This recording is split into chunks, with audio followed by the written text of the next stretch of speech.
Let me give you a piece of my mind about peace of mind. Let's go.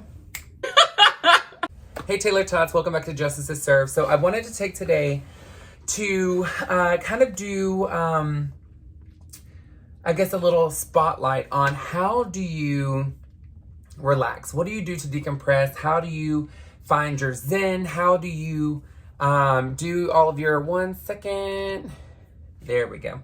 So how do we, sorry, I was getting a call. So how do you, what do you do to decompress? And how do you truly relax? So for me, and this is something I want you to put in the comment section because I want to see what it is that you do and see if it's something that I would like to incorporate.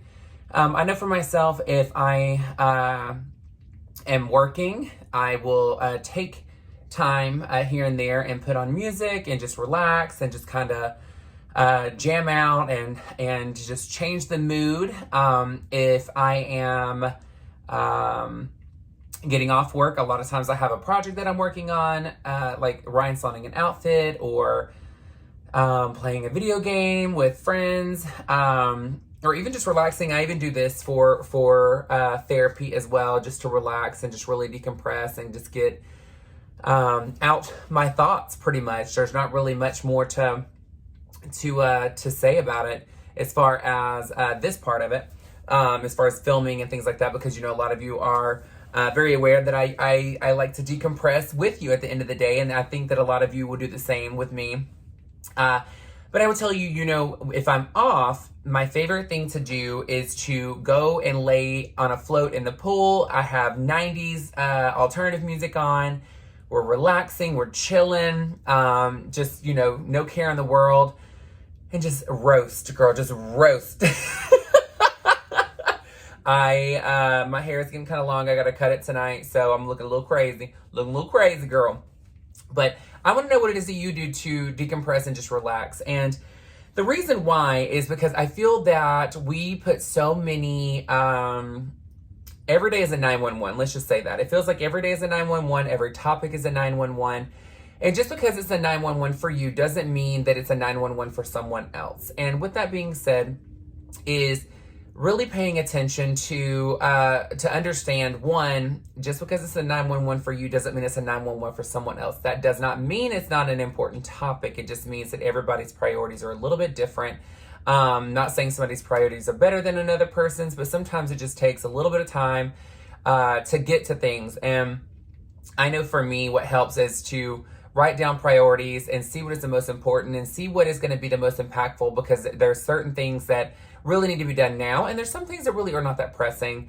The other part is you know, to decompress and to relax and to have a better peace of mind and a smoother day. I will say the number one thing that I have learned over my time in stressful positions and stressful jobs is to not let, and this is a word that I don't personally use, but someone else uses it, so the minutia, don't let the minutia bother you, meaning all the extra chitter chatter that's out there.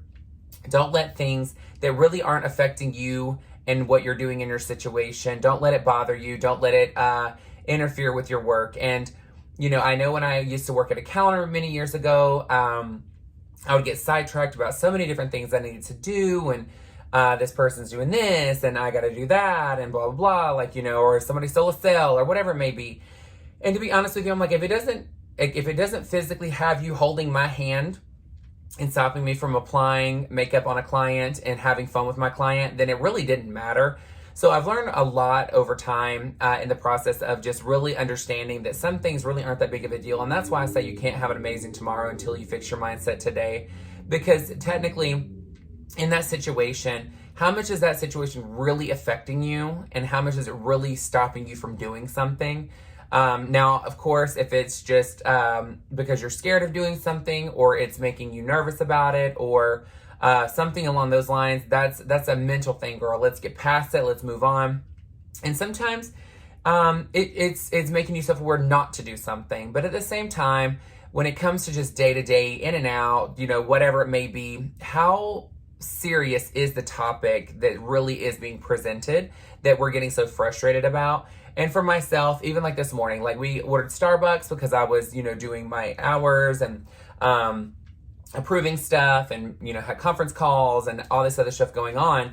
And I'm literally just taking a few minutes to make this video because I wanted to, I had this on my mind. I wanted to do it last night, but you also, you know what, let me do it tomorrow because I want to make sure that I'm implementing it before I even talk about it. Because again, you know, we ordered Starbucks. The Starbucks came and my drink was about a third empty because it had spilled in the bag. Well, the Uber driver, the Uber Eats driver didn't say anything, just knocked on the door and left. We like bring the bag in and I told Chris, I'm like, it's dripping onto the floor. So literally like this much of my drink is gone out of a Trenta. And I'm like, so I paid for a Trenta and got pretty much a grande at this point because of how much is missing. But of course I'm not mad. I mean, it is what it is. At this point I can't control it. I'm not going to wait for another one to come back. So again, for the Uber driver, I mean, clearly you can see that something's dripping. I'm sure it's in your car as well. The bag is soaking wet. It's not something you can't see. So of course, yeah, I took the tip away and I reported the drink. And my thing is, I'm like, if you're not going to care about taking care of me as a customer when I'm paying for this service to come out here, then that's fine. Then I'm just not going to tip.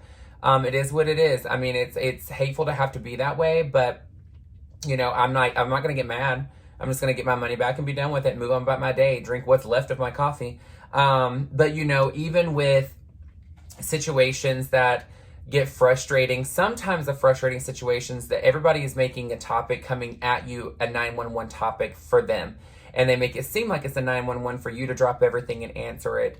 And what you have to understand is sometimes you just have to diffuse the situation, assess which one is the most important at the moment to get done. They're all important. Again, they're all valuable and they're all valid, but you always have to just kind of self-assess. Don't stress yourself out to have to stretch yourself to do so many different things because some things really aren't that pressing. They just, you know, it just all depends on the topic and, you know, when is something due or when you got to get something done by for yourself.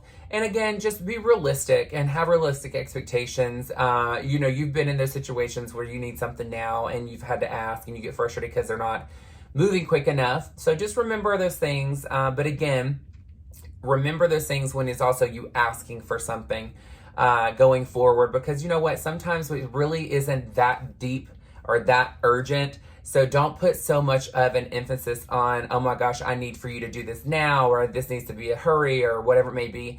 And you know, even with following up, like if you've had something, follow up. Don't make it the other person's expectation. Don't expect the other person to follow up with you on something that you asked for. It's great when people are on top of it, but again, there's a lot of things going on. There's a lot of moving balls in the moment, work and personal. So don't always assume that the person remembered. Don't get mad if they forgot. I mean, things happen. So just move on. But I personally have learned not letting the minutia in the moment bother me is how I keep calm through the day and be a bit more realistic. And if somebody's throwing things, it's okay to say, hey, I need for us to dial this back just a little bit. What is the most pressing issue that we need to address now? And then let's take all of your concerns and write them down in the order of sense of urgency that it needs to get done.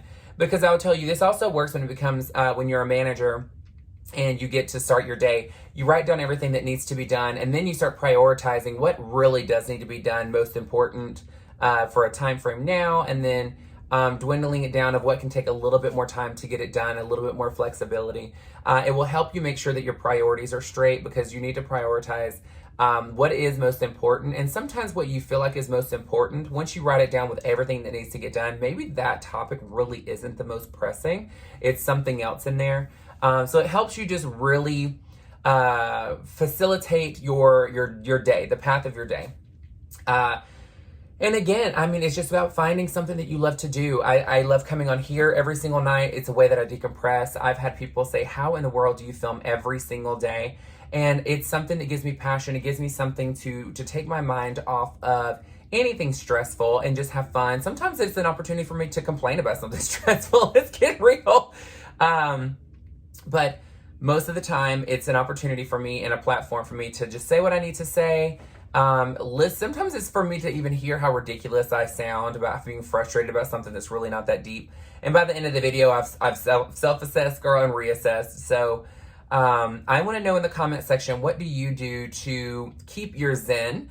And to also, how do you decompress on the days that you're off to where you're truly maximizing your day off to relax, rejuvenate, and be, I guess, like re-energized for the next day. I would love to know what you do. And again, if there's any specific thing you love to do that is a hobby that really helps you just decompress every night after work, let me know. And I want to know those things that are maybe when it's not just an evening or afternoon thing. What is something that when you're actually off work do you do that maybe takes a little bit longer than just an evening at home? But I'm excited for all of you to have joined me again. I know my videos have gotten a little bit shorter. I'm doing this on purpose because I want to see which videos are getting more views. Is it shorter videos? Is it longer videos? What is it? And it's not because of, you know, the longer videos are getting less views. I mean, because to be honest with you, guys are so awesome about watching them and supporting. But again, not every day is a marathon. I'm just telling you now.